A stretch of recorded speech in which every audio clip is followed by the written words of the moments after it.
And it always, or almost always, leads to a nuclear war and a nuclear conflagration. But the foundational models, which everybody's chatting with, are trained on the internet. And the internet is a vast cesspool of lies and garbage and non facts mixed in with things that are actually true. They removed the Ro Khanna story from the internet. So when people like subsequently years later would start searching Ro Khanna, who is this guy? Because he went on and he married a billionaire heiress to an Indian fortune and got tons of money, right? So he could reinvent himself. Hey Detoxers, today I am joined by investigative reporter Peter Byrne, who specializes in uncovering government and corporate corruption. We are discussing his 10-part series for Project Censored titled Military AI Watch. Peter Byrne, welcome to the Disinfo Detox. Glad to be here, Nolan. Yeah, I've really enjoyed checking out your work. I've been doing all things AI like so many people, but you really, I think, have led a lot of the conversation when it comes to the military and AI. And for people listening, I'm sure they're thinking, what does AI have to do with the military? Can you kind of give us an introduction of what the relationship is between the military and AI? Well, it's true, Nolan. Most of the media is ignoring the issue, with the exception of some of the military trade magazines, which are just promoting it, as a product. Most people are pretty unaware that a huge amount of the profit sectors that are going to Microsoft and OpenAI and Oracle and Google and Meta and the rest of them are coming from the Department of Defense and the intelligence agencies, because such is the nature of the amazing AI investment bubble right now, where Microsoft and SoftBank and Teal and others will be putting literally billions of dollars into OpenAI and other chats that are being developed uh, uh, in return for a promise that those organizations will use their clouds to do the inference with the customers. But the problem is, and you can read it in the Financial Times or the Wall Street Journal or Barron's or any of the financial magazines, which are jumping up and down in hysteria right now, customers aren't buying this. And if you can't monetize, if there's no income for your investment, it's going to be just about the biggest horrible bubble in the history of capitalism. So, granted that a lot of these organizations like OpenAI and Google started out saying, well, we're going to do good in the world. We're not going to do contracts with genocidal maniacs like the United States or Israel and authoritarian regimes. But then, last year they completely changed their minds, and they are literally getting billions and billions of dollars in federal monies to, commit genocide or support genocide in Gaza and elsewhere in the world, and to militarize the entire military apparatus in theory. Now, I've written, this is a 10-part series that ends in January, and I've written 8 so far. The ninth will publish at the end of this month. They publish on every Thursday. And we started out with Palantir and Ann Durrell and Peter Thiel and, people that the general public has some understanding of, and showed how they have used their military contracts as basically their lifeblood, and continue to do so because their products are not selling to consumers in the way that they had anticipated. And we show how the large language models, which they are all promoting as it is integral to surveillance and reconnaissance and intelligence, and also to creating vast flotillas of autonomous weapons, whether they be submarines or airplanes or drones or satellites.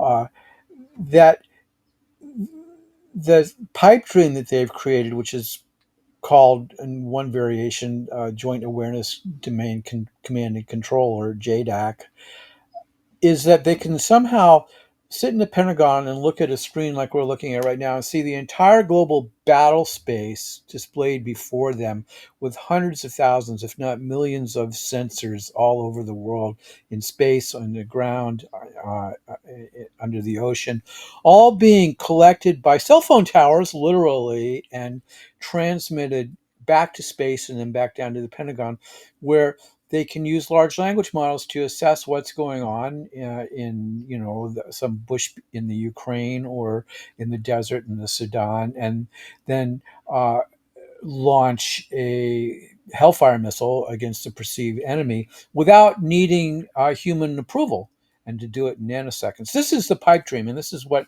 is being touted by the Silicon Valley militarist oligarchs, which is basically all of them now, and they're saying that we have this magic, large language model that's going to replace human command and control systems, and we got to get it in place before China does. Now, of course, China's looking at us and going, "Well, we better get something in place before they do, right?"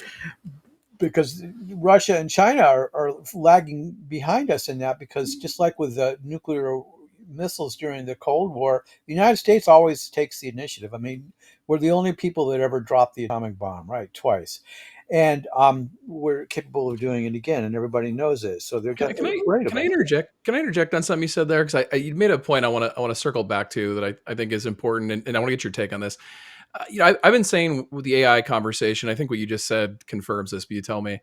I've been saying much of the AI conversation makes me feel like I'm back in 1993 rewatching what happened with the internet, right? It emerges out of this Cold War militaristic framework, so does touchscreen and GPS, and they commercialize it and they promise it's going to change all of our lives in these positive ways. Ultimately, that goes down in the dot-com bubble, and really it's reduced to a surveillance mechanism that makes a lot of money for people in Silicon Valley on government contracts tied to the military industrial complex. Is that kind of the same history you're talking about that's happening here with AI as you talk about that race? Oh yeah, first of all, AI has been around for 70 years. I mean, this is the large language models, or the chats, are just the newest iteration of it. And it's really sexy because they imitate human conversation, but they're not actually having a conversation with you. They're just uh, word prediction modalities. And um, you know, Yasha Levine wrote a book a few years ago called Surveillance Valley, which I would like to plug because it was our first dive into the militarist roots of Google and the rest of Silicon Valley, that got popularized because, I mean, people have known about it, but they don't talk about it and haven't talked about it for years. But basically, it's the United States military and the intelligence agencies that brought along and nurtured and breastfed Silicon Valley through its formative years up until the monstrosity that it has now become. And so they're selling these products to the military for billions and billions of dollars that don't work as advertised. I mean, it's like Golden Dome, right? It's supposed to be an AI enabled initiative, which is announced by Trump, the day after his second inauguration in the Oval Office, sitting there with Altman and Sun from SoftBank and Larry Ellison from Oracle, who's a scary dude. And they basically say, yeah, we're going to reindustrialize America by building data centers, and then they'll be used for uh, AI defense systems that will keep anybody from being able to launch a nuclear missile in the United States. First of all, it's impossible. Anti-ballistic missile systems do not work. I mean, in a very limited sense, yeah, you can shoot down a few, but if somebody wants to throw a bunch of cruise missiles or hyperglide missiles or even standard old Sentinel missiles at you, you can't get them all, and they're nuclear, and they will destroy your society. And they all know it. I was recently at a conference down in Silicon Valley of satellite industry officials and military officials, and every single one of them was like, well, they won't tell us what they want to do with Golden Dome.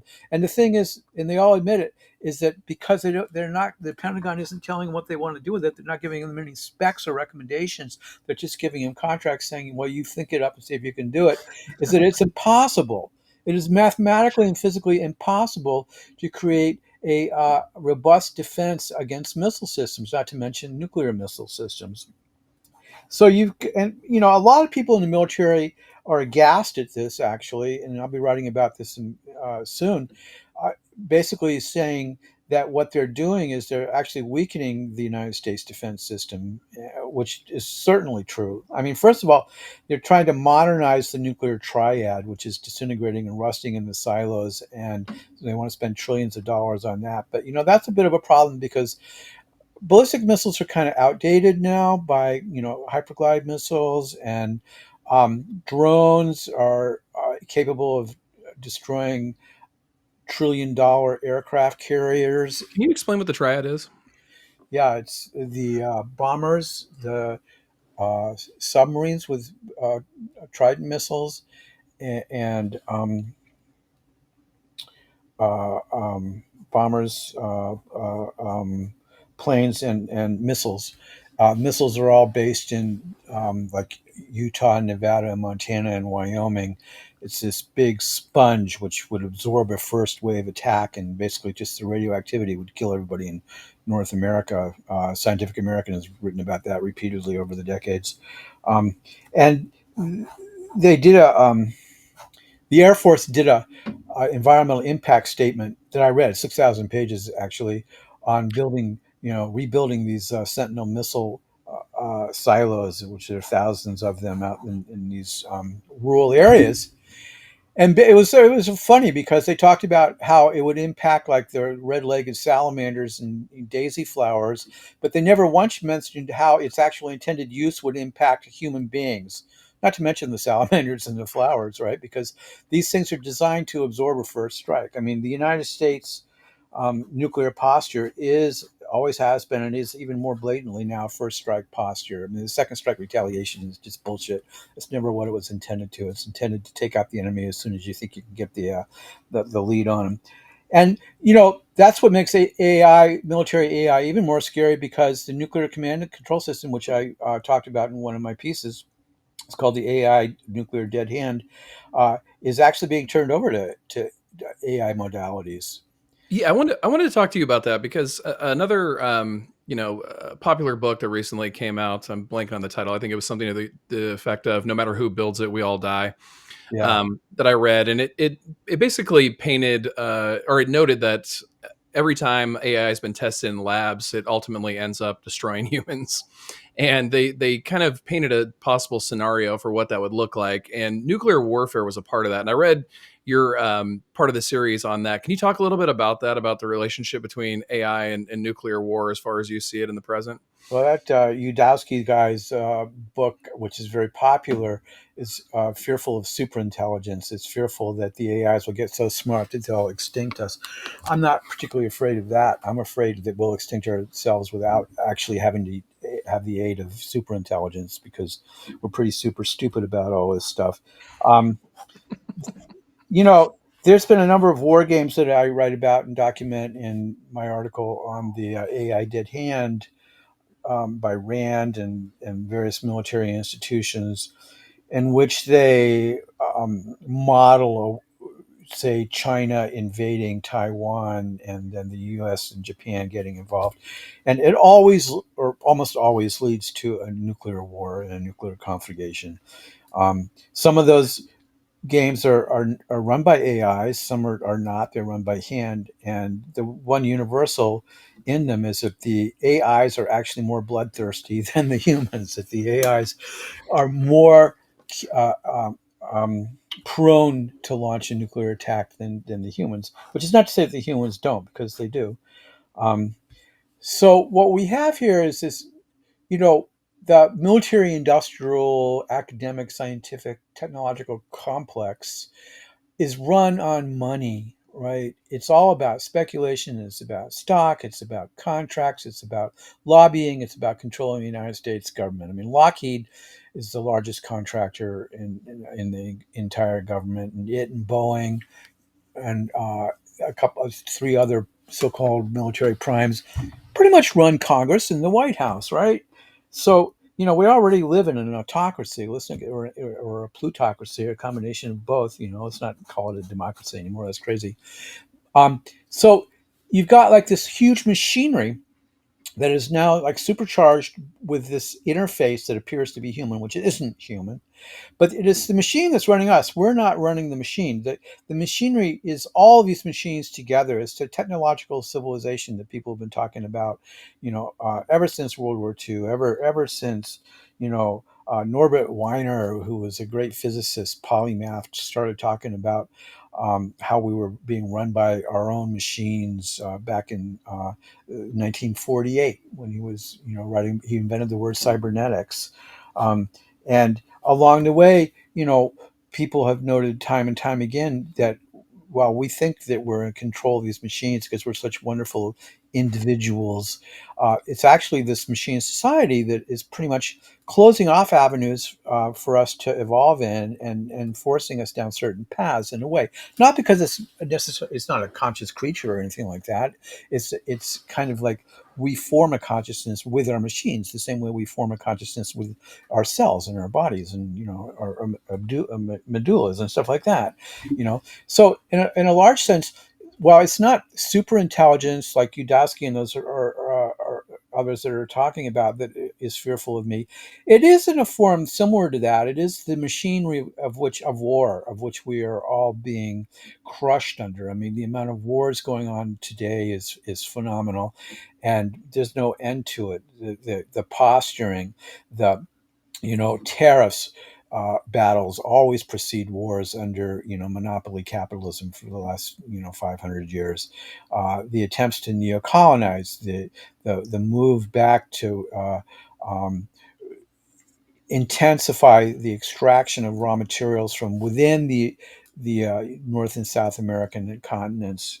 Um, uh, which is running into this make America great kind of Monroe doctrine stuff is no longer workable because globalization actually is there, and China does have all the monopoly on the rare earths, which are essential to modern technology. And the reason that they do is because they went and they deliberately did that. They finding the rare earths that make artificial intelligence work and weapons work in the modern day is not the hard part. Refining them and manufacturing them into little magnets is the hard part. And China's got all the infrastructure to do that. The United States doesn't have hardly any, right? Which is an error that they made if that's what you want. But that's the way globalization worked. It offshored a lot of tech that had cheap labor components tied to it, and then sat back and watched the products come flowing back to our consumer society because we're more of a consumer society than we are a laboring society at this point, although that could change. Um, and so now we've got people completely hypnotized by their screens, consulting with the chats because they're lonely, and sometimes they're telling them that they should commit suicide or whatever. Uh, uh, they should like find pictures of their high school girlfriend and have sex with them. I mean, it's really uh, disintegrating what was left of American society's culture. And along the way, you've got a huge consolidation of wealth, right? Which nobody can deny. The billionaire class is vastly consolidating. It's like tripled its wealth in the last 5 years, and American people and people around the world it's a zero sum game because they don't give back. Are feeling the pain, and increasingly so. I mean, in California, the rate of poverty is just skyrocketing right now, and this is a very wealthy state that I live in here. Um, so got people are being distracted by AI in the cultural scene, and then being told lies like it's going to improve medical science, which I can go off on that forever. AI's the large language model version of AIs are good for certain things. You if you train your model on a limited corpus of data, like say the number of shoppers coming into Target and what they buy, or possibly the number of cancers revealed in a series of 1 million mammograms, then they can be useful. They're really basically just glorified search engines. They're Google on steroids, and it can be useful in that regard.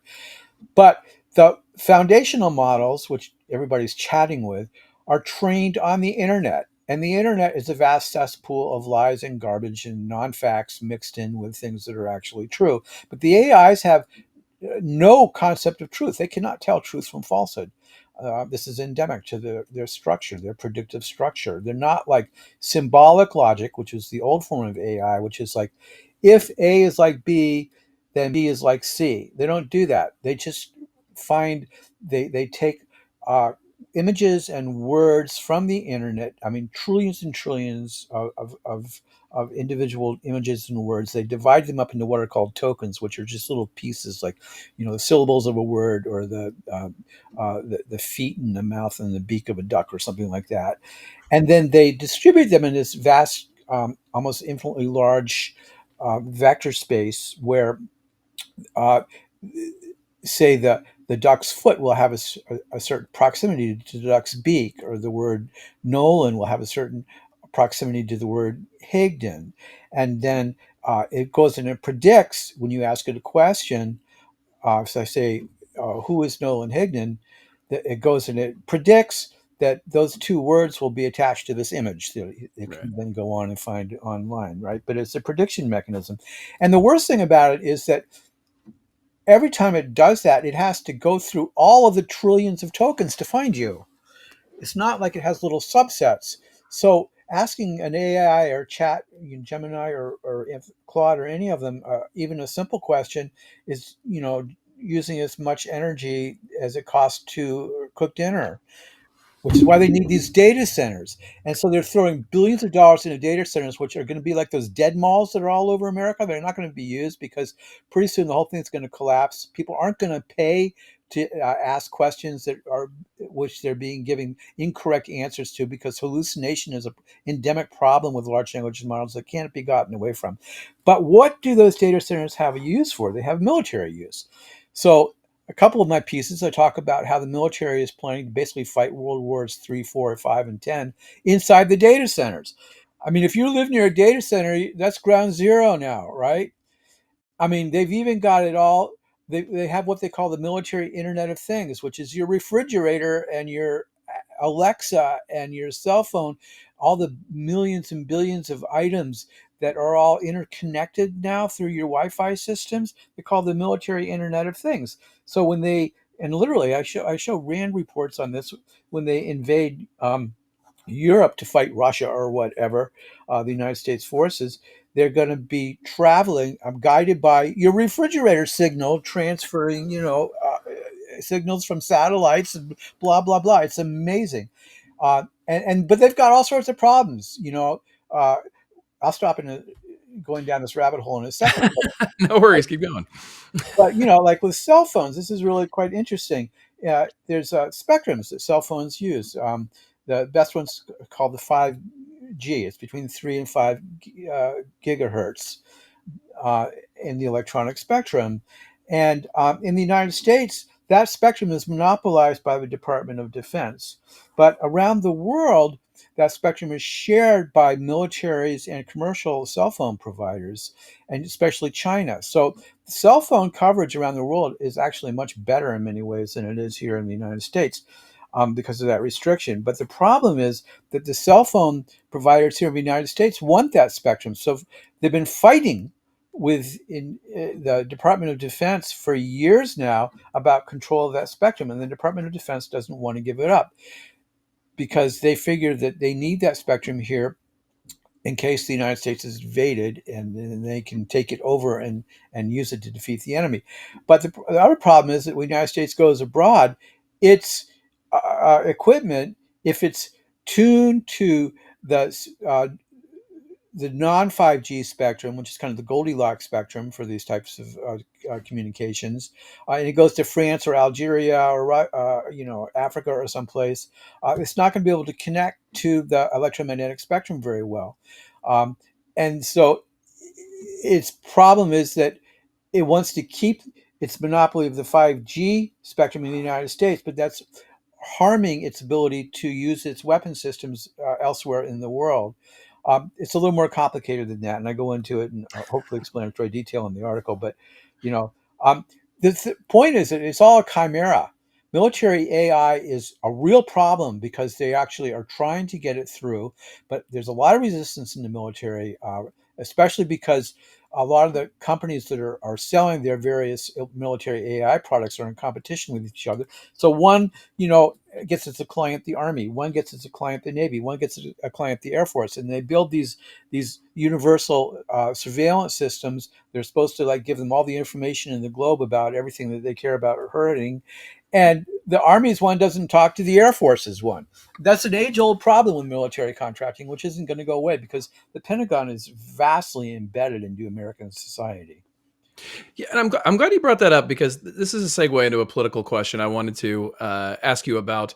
And correct me if I'm wrong, but I remember you covered Representative Ro Khanna a lot in the past, and a lot of things you just talked about. The environmental damage, the economic inequality, the military threats. A lot of this stuff is talked about in the populist space of podcasts on the internet, but whether it's left or right. And Representative Ro Khanna has really kind of established himself as one of those populist voices.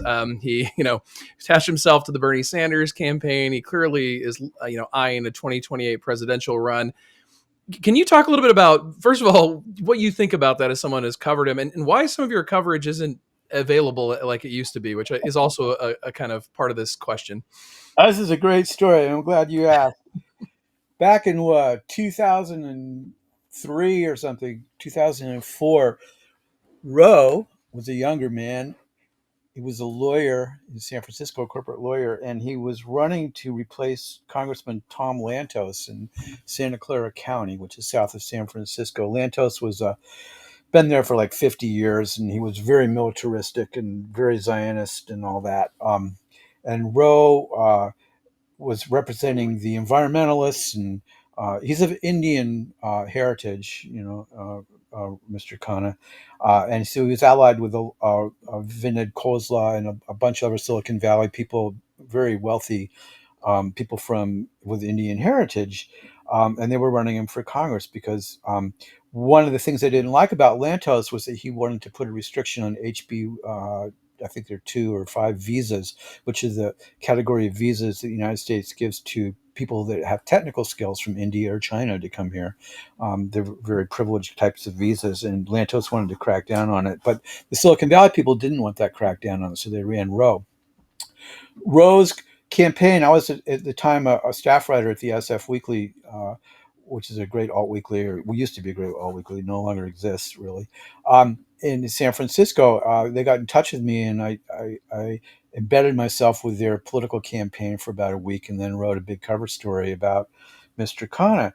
And I really was able to find out a lot about him. There was some issues with him in college, maybe a little some moral kind of honesty related issues around certain things and all that. But what I really was able to ascertain was that he was being uh, um, shepherded. His rabbis, as it were these billionaire Indian Silicon Valley investors, and they wanted him to go to Congress and then do their will because Lantos wasn't doing it. And I pointed that out in the article, and then um, the next day there was like a 10-page letter from Khanna's campaign to my editor, a person named John Mecklin, who's now the editor at the Bulletin for Atomic Scientists, of all places, um, claiming that he wasn't actually in favor of keeping the HB visas, and there was no evidence that he was. But there had been on his website there was a clear statement that he wanted to do it. But overnight they had taken that down off the website, and that was 20 some odd years ago. So I wasn't savvy enough to have taken a screenshot, even if there was such a thing as a screenshot. Maybe I should have photographed it. So I had no proof, right? And Mr. Macklin and I were at odds about things. He was not in favor of some of my anti-war reporting and stuff like that. And so, um, There's no place for that in San Francisco. yeah, I know. Well, the guy's politics were not uh, mine.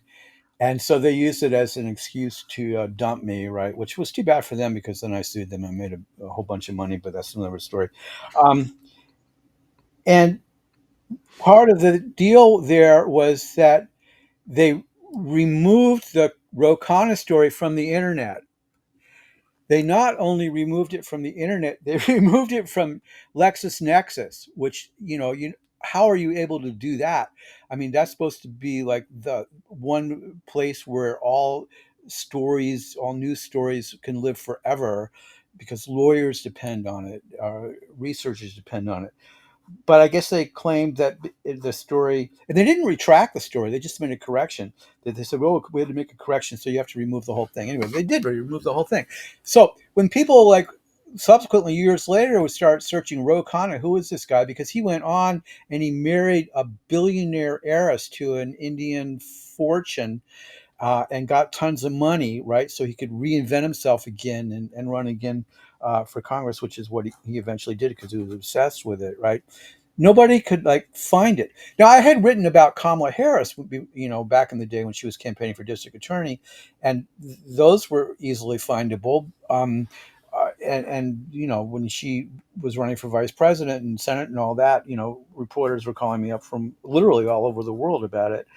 But nobody ever called me about Ro Khanna because they had no idea that I had done this like 5,000 word piece about his DNA, his political DNA, his origins, and in the stories about him, nobody was talking about that period in his life. Nobody was talking at all about his first run for Congress or his um, uh, affairs, political affairs in college, his attaching himself to the Clinton campaign, which the Clinton campaign said he wasn't really part of, things like that, little prevarications. And um, so what I did eventually was I went to the San Francisco Public Library and scanned the article and then put the PDFs up on my website, right, for anybody that's curious. The SF Weekly, unfortunately, was bought by a real estate investor, a former political consultant named Clint Riley, who then completely liquidated the entire archives. And the reason he liquidated the archives is because there was a profile on him that was very unflattering that had been written in 2001 that destroyed his political career because the reporter questioned his mother, and his mother said that he wasn't lovable. And so, Jeez. literally, he couldn't run for mayor, which he'd been trying to do, or anything else. But he went and bought the SF Weekly years later and then destroyed the entire archives. The reporter that wrote that story, by the way, was yours truly. And so I wrote a piece about that, which is up on the Project Censored site actually last year. People are curious about that. You might want to link to it. So I mean, I'm going into all this just to show, like, in terms of media, and disinformation, you know, um, it's not that hard for people in power to get rid of information that they don't like, and you know. If people wanted to know more about Ro Khanna, I'm not sure that they could even find it by putting it in the search engine, even though it's on a PDF on my website. Um, Maybe there's a way to optimize that or something. We'll see. Um, At any rate, so now Roe is Mr. Progressive Dude, but then if you go and you look at, and I've written about this a little bit in some of my military AI watch articles, you look at his portfolio, he's invested in all these Silicon Valley military institutions, right? He is not there to represent the American people. He's there as the lawyer he always was, the tech lawyer he always was, representing Silicon Valley oligarchs. This is what Mr. Khanna is about. He's incredibly ambitious. He's uh, um, not being uh, uh, ingenuous with people. I think about his true intentions and his true allegiances, and it would really be sad if he was elevated to higher office. Peter Byrne, always fascinating. Where can folks go to find more of your work and access it? Well, you can go to my website, peterbyrne.info. And of course, you can find it with a search engine. Just put, my name in there. But I urge people to go to the Project Censored website to read the Military AI Watch series. And if you put Military AI Watch into your favorite search engine, probably first come up with a bunch of products that are actually watches that the military wears, but then you see, but then you'll see military AI watch at Project Censored, and it's been getting a lot of reads, tens and tens of thousands of reads. It's very popular, and I urge people to go read it and use it because it's got a lot of good information. Whether you're a researcher or just a person who wants to know more about this, and once the series is over in January, I think I'm going to continue it on a Substack. So maybe we can talk later about that. Absolutely. And folks, it's 10-part series. So 8 of them are out. So keep an eye for new ones coming out in that Substack. Peter Byrne, thank you for coming on the Disinfo Detox. Oh, thanks for having me. Absolutely. Thank you, Detoxers. We'll see you next time. Hey, Detoxers, thank you so much for tuning in. I want to continue to bring this program where I bring important voices to talk to you about news media. In order to do that, could you please consider following, and subscribing? And if you got a couple extra bucks, head on over to Substack, become a paid subscriber. There you can get access to early content and exclusive content, both that is written as well as the audio formats.